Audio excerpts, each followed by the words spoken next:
बाटो चाहिँ एकदम खत्तम रहेछ, त्यही भएर गाह्रो भयो भिडियो बनाउन नि, क्यामेरा हल्डाइ गरेर। तर पुग्न चाहिँ एकैछिनमा पुग्ने रहेछ। लन्ट्याङ लुन्ठुङ उकालो ओह्रालो बाटो त बेसरी पुरै। मेरो छोरा त बिचारा थकै लाएर होला सुते बिचारा। बाटो नि फेरि कस्तो डेन्जर के, एकदमै कालटाङ र खुल्टुङ मात्रै हेर्नु न, जङ्गलको बिचमा।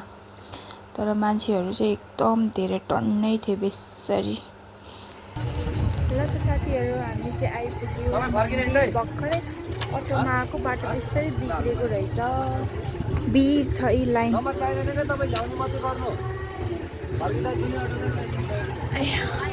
हामी चाहिँ यो अटोमा आएको। खासमा चाहिँ केबल कारमा आउने भनेको थियो हामी चाहिँ। अनि केबल कारमा चढेर पनि अनि हिँड्नु पर्दो रहेछ कि आधी घन्टा जति, त्यही भएर हामी चाहिँ अटोमै आएको। एउटै हुँदो रहेछ, त्यही भएर अझै अटोमा सस्तो पर्दो रहेछ। यहीँ माथि मन्दिरसम्म ल्याइदिन्छ भने किन त अनि त्यत्रो आधी घन्टा हिँड्थ्यो त है। त्यही भएर हामी चाहिँ अटोमै आएको। पूजा गर्न जाने हो। 11 बजी उठ्ने छोरालाई 5 बजी उठाएर लिएर आएको। मुड खराब छ, मुड खराब छ। माइ गड, साथीहरू लाइन दियो भने पागल हुन्छ होला सायद।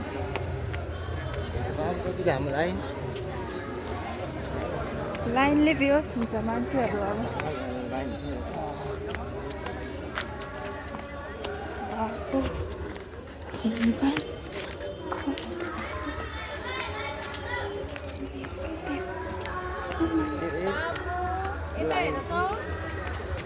मेरो छोरा पछाडि।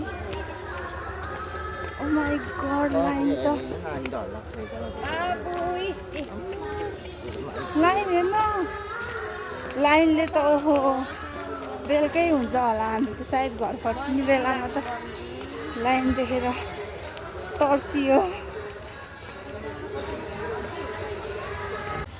साथीहरू, लाइन धेरै भएर हामी लाइन पुग्न सकेन, त्यही भएर यता सर्टकटबाट आएको।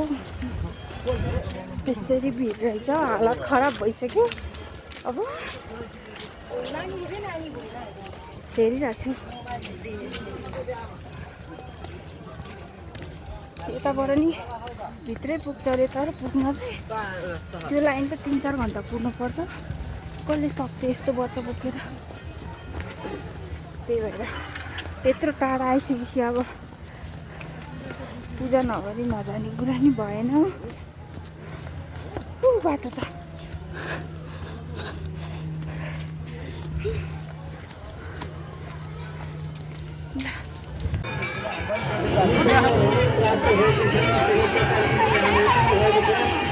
ल त साथीहरू, आजको लागि भिडियो यति नै। अनि मैले चाहिँ खासमा के भन्न लागेको भन्दाखेरि, खासमा हामी चाहिँ केबल कारमा जान्छु भनेर गएको थियौँ होइन। अनि केबल कारमा चाहिँ गइएनौँ हामी, किनभने केबल कारमा गएर पनि आधी घन्टा 20 मिनट जति चाहिँ हिँड्नै पर्छ अरे भनेर। अनि त्यसपछि हामी चाहिँ अटोमै गएको। अनि वहीँ माथि मन्दिरसम्म पनि पुऱ्याइदिने रहेछ अटोले। अनि त्यही भएर हामी चाहिँ अटोमै गएको। अनि त्यत्रो पैसा तिरेर केबल कारमा गएपछि अनि हिँड्नु पऱ्यो भने त त्यही माथि बच्चा लगेको थियो नि त, छोरा लगेको थियो, अनि गाह्रो हुन्छ भनेर। अनि त्यसपछि हामी अटोमै गयौँ। आमा, मेरो छोराले हेर्नु यहाँ भत्रगोल सबै फालेर के गरेका, सबै फालेर हेलो भन्दियो, हेलो मम्मा भन्दियो, मम्मा। आजी कस्टिले हाँसेको, किन हाँसेको यसरी? हाँस्न पाइँदैन है, हाँस्न पाइँदैन, हाँस्न पाइँदैन। यस्तै हो, पुरै डब्बादेखिको खेलाउनाले पुरै फालेर भत्रगोल बनाइसक्यो। ल त साथीहरू, थकै पनि ला, आज त मजाले निद्रा लाग्छ होला। छोरा त सुत्यो मजाले, अटोमा नि सुत्यो, उता सुतेकै हो नि। अनि पछि अब खानासाना पनि खाइसक्यो, बेलुका भइसक्यो। अब थकैला छ, हामी पनि सुत्न पर्यो। ल त साथीहरू फेरि भेटौँला नेक्स्ट भिडियोमा। By by.